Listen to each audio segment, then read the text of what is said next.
בזמן האחרון קורים דברים שעושים את האנשים לא כל כך שמחים, ואז האנשים מתחילים לריב אחד עם השני, וזה חבל.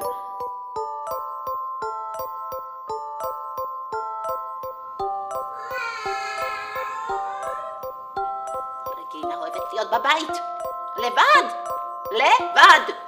בגלל זה היא אמרה, כדאי שכל ילד יחשוב איך הוא יכול להכניס אור ללבבות. להכניס אור ללבבות?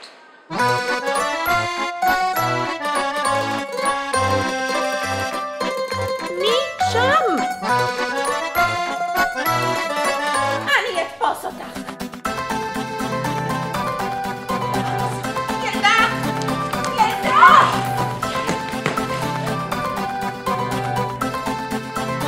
איפה את? איפה את? יו, גשם. לא, זה לא גשם, זה... יו.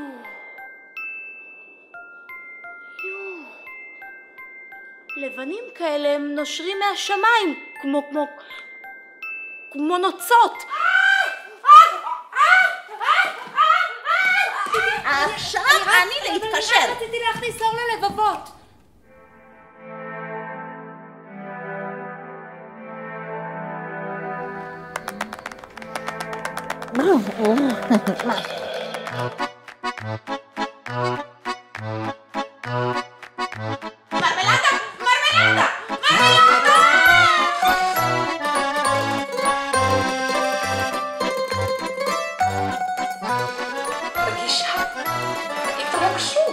שאנשים ירגישו שהם רוצים לחלק מהאור הזה גם לאחרים.